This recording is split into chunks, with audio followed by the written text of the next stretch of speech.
All right, so we're gonna move on and look into some common confusion Chinese students have in learning English. So this is my first time to do live streaming, so I'm actually focusing on my PowerPoint slides here, and I don't really get to see what's going on YouTube. So if you have some questions, just feel free to write it down in the comments box or in the chat box, and then I'll get back to you as soon as possible or right after this presentation. So basically, this is about teaching English to Chinese students, and probably as you teach them, you will encounter or you will hear some funny expressions or some sentences which you feel it's totally out of this world. And this is also one thing that we look into. And we're going to understand why they're having this confusion and how we can address this confusion so that we can effectively teach them how to speak or how to use English properly. So let's move on to the first one, past tense. You know, we keep on teaching grammar, and probably one of the first few things that you're going to notice when you're teaching English to Chinese students is the way they use tenses, particularly past tense. You might find this kind of like annoying or irritating when they are telling you stories about their past, or if they're narrating past events and they still keep on using present tense. It's really confusing because for us, as we listen to their stories, we cannot really make it sure whether they're talking about their present situation or they're still referring to what happened in the past. So let's find out, why is it that they're having some confusion when it comes to using past tense? You know, in Chinese, they just add la at the end of the verb. They don't actually change the verb form, especially when they're using it in past form. There's no verb conjugation in Chinese. Unlike in English, we have to change some verbs into past form. For instance, we're going to add d or ed, or we're going to change the whole word. For example, watch, watched. Or run, ran, drink, drank. They don't do that in Chinese language. They just add la at the end of the verb.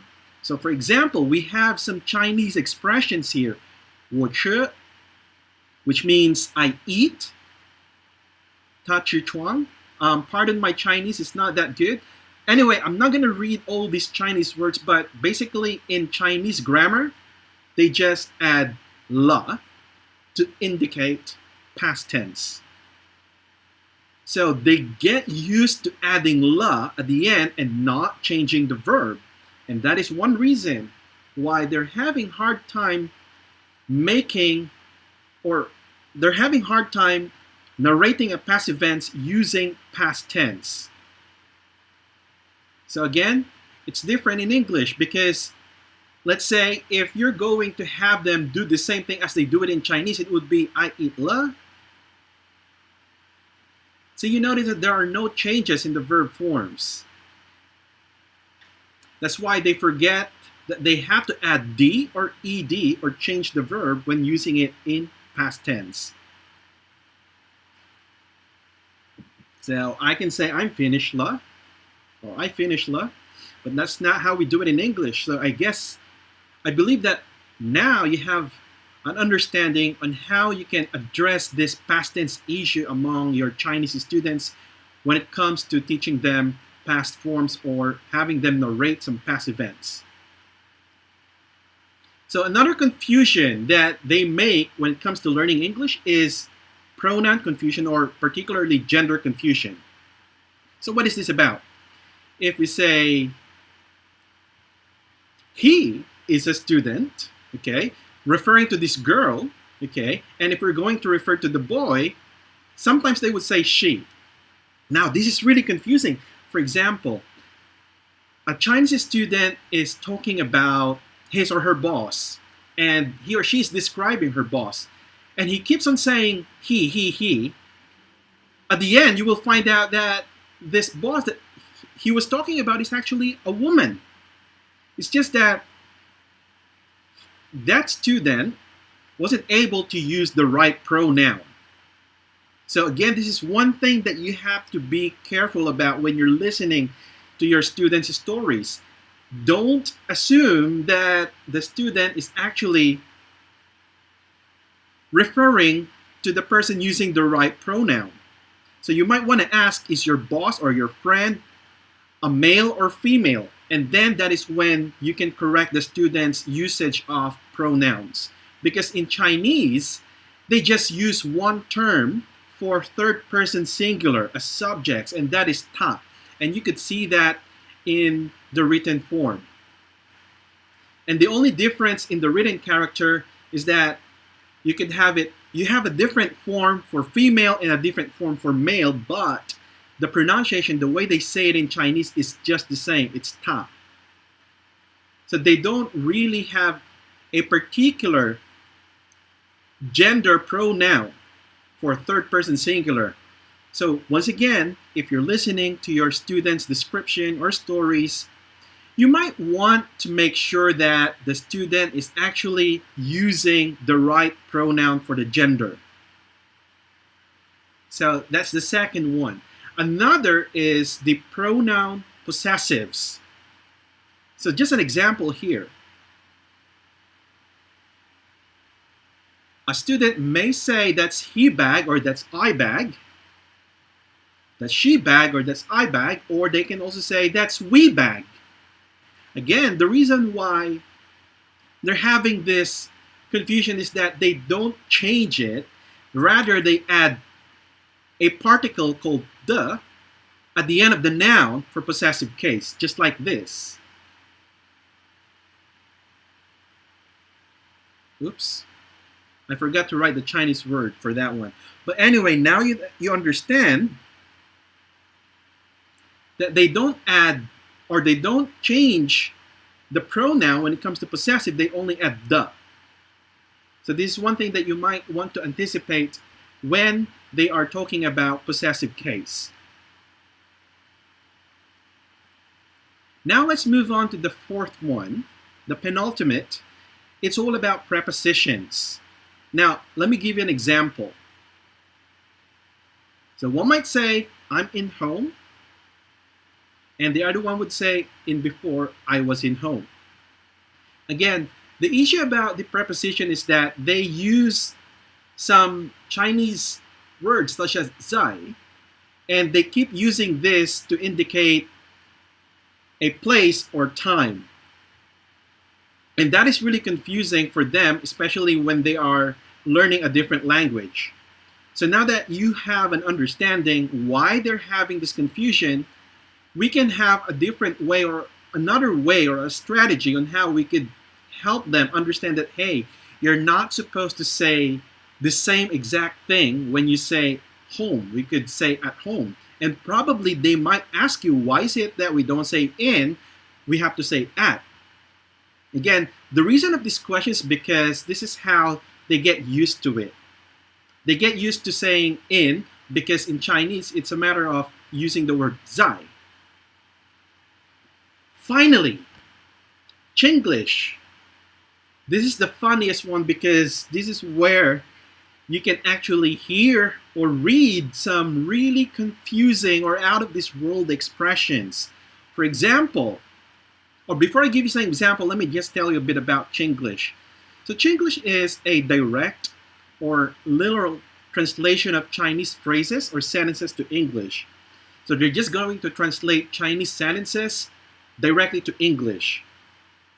And this is where the learners use translation tools, and they even use this when they study English.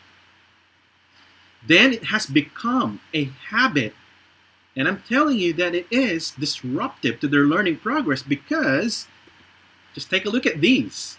So these are some examples of Chinglish expressions or Chinglish phrases. Notice that they are translated into English directly or literally without going through the context. These are some signages that you will see here in China. It really looks funny, but This is one thing that we might look into and how we can address some of their issues when it comes to learning English.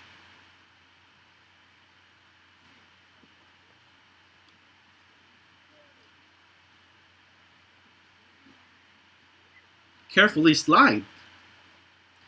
Such a very friendly reminder, right? Now, this is something that you would see in some of the toilets, deformed man toilet. Actually, it's for handicap.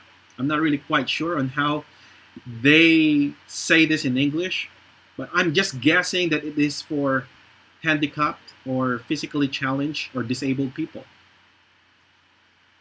Now, when it comes to menu, if you're going to eat in a Chinese restaurant with English menus, don't be surprised if you're gonna see some really weird names, such as the butter paste the cake, or mixed seafood Iraq government office surface.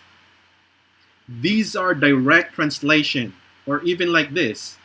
So this is not a menu, but this is what you might see at some shopping malls or some public places. Please don't forget your everything, which just simply means mind your belongings. I know this is kind of obscene, but take a look. I just don't want to read it out, but these are real.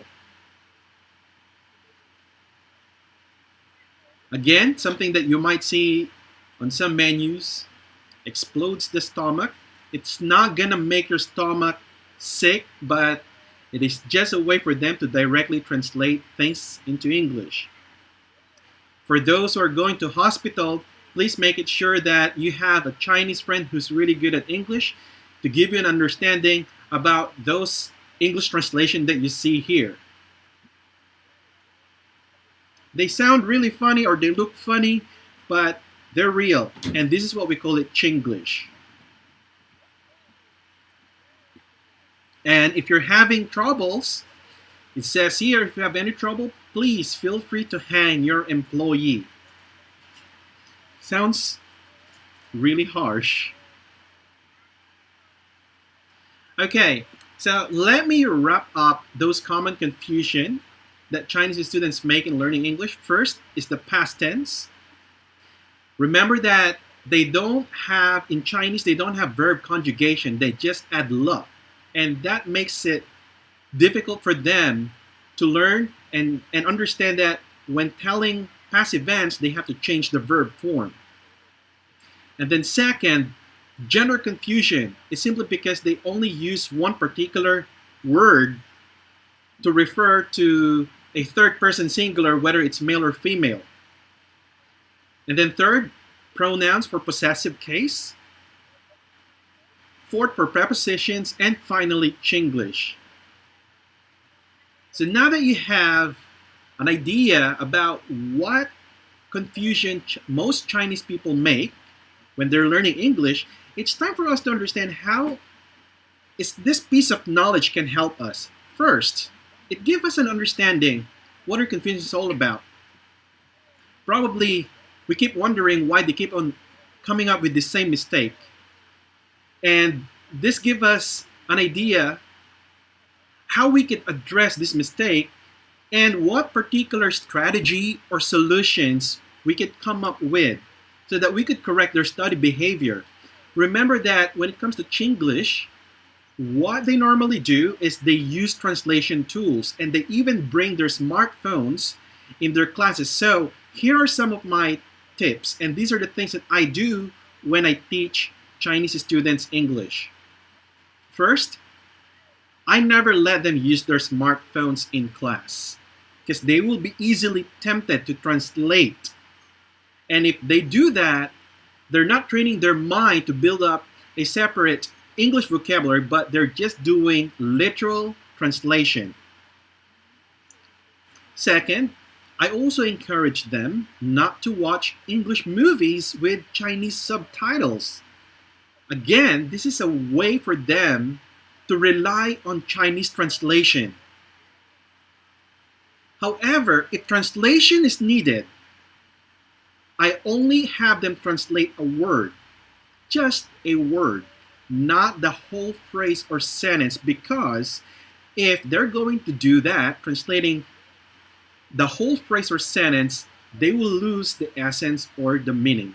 And that's when they get lost, or we all get lost in translation.